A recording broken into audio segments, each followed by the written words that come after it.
इस कहानी में एक ऐसी तांत्रिक क्रिया का जिक्र है जो बदला तो पूरा करती है, लेकिन बदले में सिर्फ खून नहीं, पूरी जिंदगी मांग लेती है। स्वागत है दोस्तों एक नई कहानी में, जिसे सुनकर आपको जरूर मजा आएगा। तो चलिए कहानी शुरू करते हैं।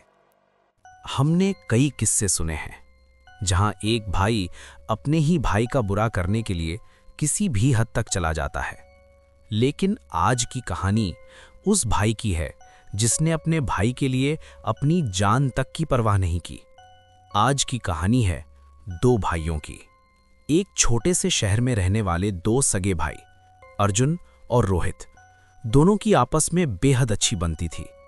अर्जुन बड़ा भाई था और उसे डरावनी चीजें देखना, हॉरर फिल्में और डरावनी कहानियां बहुत पसंद थी। रोहित छोटा था, उसे डर तो लगता था, लेकिन फिर भी भाई के साथ बैठकर वही सब देखता और सुनता था। दोनों साथ स्कूल जाते, साथ दोस्तों के साथ मस्ती करते और हर बात एक दूसरे से शेयर करते थे। वक्त बीता और अर्जुन कॉलेज पहुंच गया। उनके पिता एक बिजनेसमैन थे, पैसों की कोई कमी नहीं थी। अर्जुन महंगी कार से कॉलेज जाता, महंगा फोन, महंगे कपड़े, सब कुछ था उसके पास। कॉलेज में ही अर्जुन को एक लड़की पसंद आ गई। उसका नाम था सिया। सिया शांत थी, सुलझी हुई और पढ़ाई में भी अच्छी। लेकिन सिया को पसंद करने वाला अर्जुन अकेला नहीं था। एक और लड़का था, विक्रम। विक्रम अर्जुन से जलता था, क्योंकि अर्जुन पढ़ाई में भी अच्छा था, दिखने में भी, और सबसे बड़ी बात, कहीं ना कहीं सिया भी अर्जुन की तरफ खिंचती चली जा रही थी। यहीं से एक जलन ने जन्म लिया, और यही जलन धीरे धीरे कुछ ऐसा बनने वाली थी जिसका अंजाम कोई सोच भी नहीं सकता था। सिया और अर्जुन दोनों ही पढ़ाई में हमेशा अव्वल रहते थे। कॉलेज में उनका नाम ऐसा था कि प्रोफेसर निश्चिंत हो जाते थे कि इन दोनों को जिम्मेदारी दे दो, काम अपने आप हो जाएगा। कभी कॉलेज का फंक्शन हो, कभी कोई प्रोजेक्ट या फिर क्लास का कोई जरूरी काम, हर बार सिया और अर्जुन को ही क्लास रिप्रेजेंटेटिव बनाया जाता। शुरुआत में ये सब सिर्फ जिम्मेदारी तक सीमित था, लेकिन समय के साथ उनके बीच एक अलग ही रिश्ता बनने लगा। क्लास खत्म होते ही दोनों अक्सर लाइब्रेरी चले जाते, कभी नोट्स डिस्कस करते तो कभी बिना कुछ बोले एक ही टेबल पर बैठकर पढ़ते रहते। बातें कम होती, पर साथ होने की आदत गहरी होती जा रही थी। यही सब देखकर एक और इंसान के दिल में कुछ और ही पक रहा था, विक्रम। विक्रम सिया को पसंद करता था बहुत पहले से, पर जब भी वो सिया और अर्जुन को साथ देखता, उसके सीने के अंदर कुछ जल सा उठता। कुछ दिनों बाद एग्जाम आने वाले थे। विक्रम ने जानबूझकर पहले सिया से फिर अर्जुन से पढ़ाई में मदद मांगी, लेकिन दोनों ने ही टाल दिया। कह दिया कि कॉलेज की बाकी एक्टिविटीज के कारण अभी खुद की पढ़ाई भी ठीक से नहीं हुई है। सच ये था कि सिया और अर्जुन दोनों ही विक्रम की भावना जानते थे। सिया के लिए उसका झुकाव और अर्जुन के लिए उसका गुस्सा। दोनों किसी भी तरह की परेशानी नहीं चाहते थे। एग्जाम खत्म हुए, कुछ दिनों का ब्रेक मिला। ज्यादातर स्टूडेंट्स अपने अपने घर लौट गए। अर्जुन भी घर आ चुका था। वो अपने छोटे भाई रोहित के साथ शहर घूमता रहा, पुराने दोस्तों से मिला, और एक रात दोनों भाई अपने कमरे में बैठकर बातें करने लगे। रोहित ने बड़े उत्साह से बताया कि उसने स्कूल में क्या क्या किया, और ये भी कि अगले साल वो भी कॉलेज जाएगा। फिर अचानक थोड़ा मुस्कुराते हुए रोहित ने सवाल दाग ही दिया, भैया आपकी कोई गर्लफ्रेंड बनी या नहीं? अर्जुन थोड़ा झेम गया, चेहरे पर हल्की सी मुस्कान आ गई।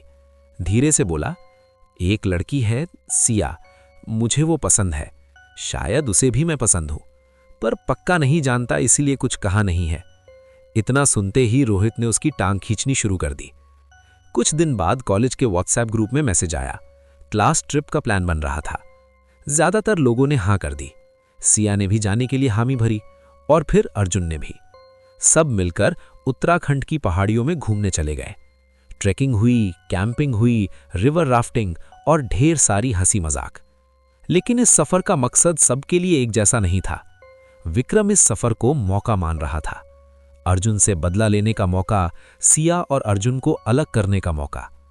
वो पहले भी सिया को अपने दिल की बात बता चुका था, लेकिन सिया ने साफ मना कर दिया था। उस रात विक्रम फिर सिया के कमरे में गया। नशे के हालत में वो दोबारा वही बातें दोहराने लगा कि वो उसे कितना पसंद करता है। सिया बार बार कह रही थी, मुझे तुम पसंद नहीं हो, लेकिन विक्रम रुक नहीं रहा था। उल्टा सीधा बोलने लगा। अर्जुन की तुलना खुद से करने लगा कि उस अर्जुन में ऐसा क्या है जो मुझ में नहीं, मेरे पास उससे ज्यादा पैसा है, मैं तुम्हें ज्यादा खुश रख सकता हूं।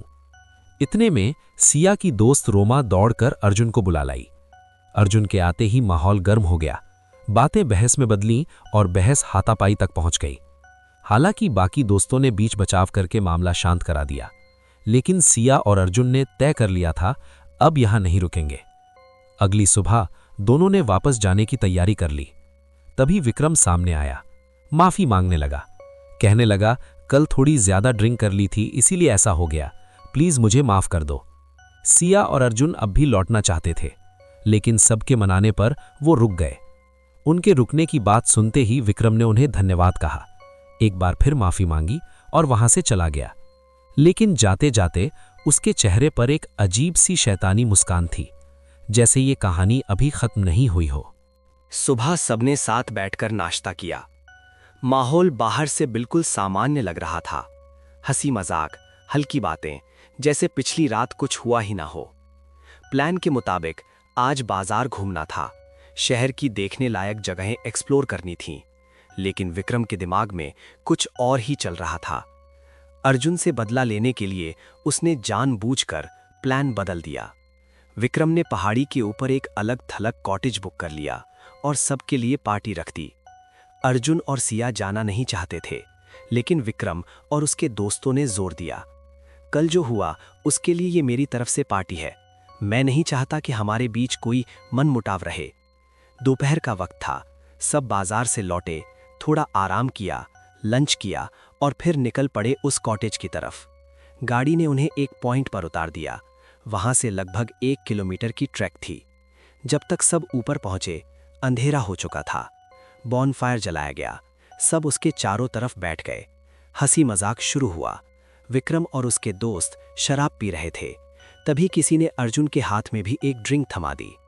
अर्जुन ने मना किया, लेकिन बार बार कहने पर थोड़ी पी ली। धीरे धीरे मस्ती बढ़ती गई, खाना हुआ, पीना हुआ। कुछ देर बाद अर्जुन वॉशरूम जाने के लिए उठा। उसी पल विक्रम के दोस्तों ने आंखों ही आंखों में इशारा किया, लेकिन विक्रम ने सिर हिलाकर मना कर दिया, अभी कुछ किया तो शक हम पर ही जाएगा। थोड़ा और समय बीता। अब अर्जुन ठीक से संभल नहीं पा रहा था।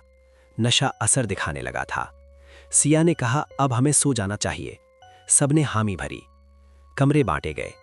अर्जुन अपने कमरे में, सिया और उसकी दोस्त एक साथ अपने कमरे में, विक्रम और उसके दोस्त अलग अलग कमरों में। लेकिन नींद सबकी नहीं आई। थोड़ी देर बाद विक्रम के दोस्त उसके कमरे में जमा हुए। धीमी आवाज में कुछ योजना बनने लगी। कुछ मिनट बाद विक्रम का एक दोस्त अर्जुन के कमरे के दरवाजे पर गया। अर्जुन को जगाया और घबराई हुई आवाज में बोला, सिया की तबीयत बहुत खराब हो गई है, हमें उसे डॉक्टर के पास ले जाना होगा, चलो जल्दी। अर्जुन पूरी तरह होश में नहीं था। विक्रम ने जानबूझकर उसे ज्यादा पिला दी थी। अर्जुन कुछ समझ नहीं पाया और उसके साथ चल दिया, लेकिन वो दोस्त सिया के कमरे की बजाय उसे कहीं और ले जा रहा था। अंधेरा, लंबा कॉरिडोर और नशे में डगमगाता अर्जुन। कॉरिडोर के कोने पर पहुंचते ही अर्जुन को पीछे से पकड़ लिया गया। विक्रम के दोस्त उसे घसीटते हुए कॉटेज के पीछे ले गए। वहां विक्रम पहले से मौजूद था। विक्रम ने अर्जुन को धमकाया, सिया से दूर हो जा। अर्जुन ने हिम्मत करके कहा, सिया मुझे पसंद करती है, तू बीच में आ रहा है। बस इतना सुनना था। विक्रम का गुस्सा फट पड़ा।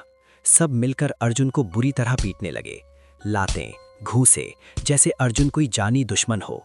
कुछ देर बाद एक दोस्त बोला, बस करो, ये मर जाएगा। सब रुक गए, लेकिन विक्रम नहीं रुका। वो अपने पैरों से अर्जुन को मारते हुए चिल्लाया, मर जाए तो अच्छा है। आखिर उसके दोस्तों ने उसे खींचकर रोका। अब क्या करें इसका? विक्रम ने ठंडे दिमाग से कहा, यहीं छोड़ दो, सुबह खुद उठकर चला जाएगा। फिर घमंड से बोला, और अगर शिकायत भी की तो कुछ नहीं होगा, मेरे पापा सब संभाल लेंगे। सब वापस सोने चले गए। सुबह देर से हुई। सब तैयार होकर कॉमन रूम में बैठे। तभी सिया आई। उसने देखा अर्जुन अब तक नहीं आया। पहले लगा शायद अभी सो रहा होगा। सब ने नाश्ता किया और सामान लेने अपने अपने कमरे में गए। सिया अर्जुन के कमरे में गई। दरवाज़ा अंदर से लॉक नहीं था, मतलब अर्जुन बाहर जा चुका था। अब सिया घबरा गई। वो सबसे पूछने लगी, किसी ने अर्जुन को देखा? किसी ने नहीं देखा था। अब सब उसे ढूंढने लगे, लेकिन विक्रम और उसके कुछ दोस्त चुपचाप बैठे थे। उनमें से कुछ घबराए हुए लग रहे थे। काफी देर ढूंढने के बाद किसी ने कहा, पुलिस को बताना चाहिए। इतना सुनते ही विक्रम के दोस्तों ने कहा, थोड़ा और ढूंढ लेते हैं, शायद मिल जाए। ढूंढते ढूंढते विक्रम का एक दोस्त उस जगह पहुंच गया जहां अर्जुन को पीटा गया था, लेकिन वहां अर्जुन नहीं था। वो दौड़कर विक्रम के पास आया। विक्रम ने सुनकर कहा, अच्छा हुआ, खुद ही कहीं चला गया होगा। आखिरकार सब नीचे उतरे और पुलिस में शिकायत दर्ज करवाई। पुलिस को विक्रम पर शक हुआ, लेकिन कोई सबूत नहीं था। मिसिंग केस दर्ज हुआ, सर्च ऑपरेशन चला, कुछ नहीं मिला। रिपोर्ट में इसे एक्सीडेंट लिख दिया गया। अर्जुन को मरा हुआ मान लिया गया, हालांकि उसकी बॉडी कभी नहीं मिली। घर वालों ने भी उसे मृत मान लिया। कुछ दिन बाद रोहित को एक सपना आया। सपने में अर्जुन था, खून से लथपथ, टूटी हड्डियां, छिली हुई स्किन। अर्जुन बोला, मेरा एक्सीडेंट नहीं हुआ था, मुझे विक्रम और उसके दोस्तों ने पीटा था। होश आने पर मैं वापस आने की कोशिश कर रहा था, लेकिन पैर फिसल गया। मैं खाई में गिर गया, मेरी हड्डियां टूट गईं, मांस फट गया। मुझे इंसाफ दिला, अब सिर्फ तू ही कर सकता है। ये सपना रोहित को बार बार आने लगा। कुछ समय बाद रोहित उसी कॉलेज में आ गया जहां अर्जुन पढ़ता था। उसने पता लगाया। उसे मालूम चला, जिस ट्रिप पर अर्जुन गायब हुआ था, वहीं अर्जुन और विक्रम के बीच हाथापाई भी हुई थी। रोहित ने विक्रम और उसके दोस्तों पर नजर रखनी शुरू कर दी। एक दिन उसने विक्रम के दो दोस्तों को बात करते सुना। उसके बारे में बात मत कर, दूसरा बोला, अगर सच्चाई सामने आ गई तो हम सब फंस जाएंगे। किसी को नहीं पता चलना चाहिए कि अर्जुन हमारे कारण गायब हुआ है। इतना सब जानने के बाद रोहित को अब कोई शक नहीं रह गया था। या तो उसके भाई अर्जुन के साथ इन लोगों ने कुछ बहुत बुरा किया था, या फिर अर्जुन की आत्मा उससे झूठ नहीं बोल रही थी। और ऊपर से हर रात वही सपना। उस रात भी अर्जुन फिर उसके सपने में आया, बार बार बस एक ही बात, तुम ही मुझे इंसाफ दिला सकते हो। इस बार सपना अलग था। अर्जुन उसे शहर की एक पुरानी उजाड़ लाइब्रेरी में ले गया। धूल से भरी अलमारियां, पीली पड़ चुकी किताबें, और एक कोने में जाकर अर्जुन अचानक एक किताब के पास पहुंचकर गायब हो गया। अगले दिन रोहित उसी लाइब्रेरी में गया, उसी सेक्शन में जो उसने सपने में देखा था। वहां सच में एक अजीब सी किताब रखी थी, मोटी, पुरानी और अजीब निशानों से भरी। रोहित उसे पढ़ने के लिए ले आया। किताब में लिखा था एक तांत्रिक साधना के बारे में। छिन्न साधना, एक ऐसी क्रिया जिससे एक भयावह शैतान को बुलाया जा सकता था। वो शैतान काम जरूर करती थी, लेकिन बदले में कीमत लेती थी, और वो कीमत हमेशा खून होती थी। रोहित समझ गया, ये बदले का रास्ता है, खतरनाक पर पक्का। उस रात रोहित ने कुछ नहीं सोचा। अपने कमरे में जमीन पर एक वृत्त बनाया, 5 मोमबत्तियां रखीं, किताब में लिखे मंत्र धीमी आवाज में बुदबुदाने लगा। अचानक खिड़की जोर से खुल गई। कमरे में हड्डियां जमा देने वाली ठंडी हवा का झोंका आया, लेकिन मोमबत्तियां बुझी नहीं, बल्कि और तेज जलने लगी। तभी उसके सामने एक काला साया प्रकट हुआ, धुएं से बना इंसानी आकार और लाल चमकती आंखें। रोहित ने पास रखा मुर्गे की बलि दी, लेकिन वो साया गुस्से से गरजा। तभी रोहित को समझ आया, इसे जानवर का नहीं, साधक का खून चाहिए। रोहित ने बिना सोचे अपनी उंगली काटी और खून वृत्त के बाहर गिरा दिया। अचानक वो साया गायब हो गया और रोहित बेहोश हो गया। उसी रात विक्रम और उसके दोनों दोस्त बेचैन थे। उन्हें हर पल ऐसा लग रहा था जैसे कमरे में कोई और भी है। दरअसल उस रात वो शैतान बस उन्हें अपने होने का एहसास दिला रही थी। सुबह रोहित उठा तो अजीब सी कमजोरी थी। वो कॉलेज गया, कॉलेज से लौटा और सो गया। विक्रम के दोस्तों को नहीं पता था कि आज रात उन दोनों दोस्तों की आखिरी रात है। पहले दोस्त को ऐसा लगा जैसे कोई उसकी बालकनी में है। वो देखने गया, कोई नहीं था। उसने नीचे झांका, तभी सड़क पर एक साया दिखा, डरावनी मुस्कान के साथ। अचानक पीछे से किसी ने धक्का दिया। वह सीधा नीचे गिरा, हड्डियां टूट गईं, मौत वहीं हो गई। उसी वक्त दूसरे दोस्त को कॉल आया, पहले की मौत की खबर। वो घबराकर घर से निकला। तभी उसे विक्रम का कॉल आया, या यूं कहें, उसे ऐसा लगा आवाज़ तो विक्रम की ही थी, पर कॉल के उस तरफ विक्रम नहीं, बल्कि उसकी मौत बोल रही थी। उसी आवाज़ ने उसे खंडहर के बाहर बुलाया। ये वही था जो अर्जुन को कमरे से बुलाकर गलत जगह ले गया था। तभी उस किले जैसे खंडहर के अंदर से उसे किसी के बुलाने की आवाज़ सुनाई दी, इधर आ जा। ये आवाज़ बिल्कुल विक्रम जैसी थी। वो दोस्त एक पल को रुका, दिल तेज धड़कने लगा, लेकिन फिर उसे लगा शायद विक्रम सच में अंदर है। वो धीरे धीरे खंडहर के अंदर गया। हर कदम के साथ आवाज़ और साफ होती जा रही थी, ऊपर, मैं ऊपर हूँ। वो आवाज़ का पीछा करता हुआ सीढ़ियाँ चढ़ने लगा। सीढ़ियाँ जर्जर थीं, दीवारों से नमी टपक रही थी और हवा में कुछ सड़ी बदबू थी। आखिरकार वो खंडहर की छत पर पहुंच गया, लेकिन वहाँ कोई नहीं था। चारों तरफ सन्नाटा, बस हवा की सीटी जैसी आवाज़। तभी उसकी नज़र एक कोने पर पड़ी। वहाँ एक साया खड़ा था। अचानक वो साया तेजी से उसकी तरफ दौड़ा। वो कुछ समझ पाता उससे पहले ही उस साये ने उससे धक्का मारा। उसका शरीर हवा में उछल गया। वो नीचे गिरता हुआ नुकीले झाड़ पेड़ों से टकराया। मांस फटता चला गया, हड्डियां चटकने की आवाज आई। जमीन पर गिरते ही खून की तेज धार बह निकली। उसकी मांसपेशियां चीर दी गई थीं। कुछ सेकंड तक वो तड़पा और फिर सब शांत। उसकी जान निकल चुकी थी। अगली सुबह जब ये खबर विक्रम तक पहुंची तो उसके चेहरे का रंग उड़ गया। वो कुछ बोल नहीं पाया। वहीं दूसरी तरफ रोहित, खबर सुनते ही उसके होठों पर हल्की सी मुस्कान आ गई, लेकिन साथ ही उसके शरीर में अजीब सी कमजोरी भी थी। विक्रम के दिमाग में कल की बात घूमने लगी। कल उसके दोनों दोस्त कह रहे थे, हमें अजीब लग रहा है, जैसे कोई हर वक्त हमारे आसपास कोई है। और अब दोनों मर चुके थे। विक्रम की सांसें तेज हो गईं, क्योंकि सच ये था, उसे भी कल से वही महसूस हो रहा था। उसे हर समय लगता कोई उसे देख रहा है, लेकिन ये सब कैसे जुड़ा है उसे समझ नहीं आ रहा था। वहीं रोहित खुश तो था, पर आज वो कल से भी ज्यादा कमजोर था। उसने पूरा दिन सोते हुए निकाल दिया, जैसे कोई उसकी ताकत धीरे धीरे चूस रहा हो। रात हो चुकी थी। विक्रम ने अपने कमरे की लाइट जानबूझकर चालू रखी। डर अब उसके अंदर बैठ चुका था।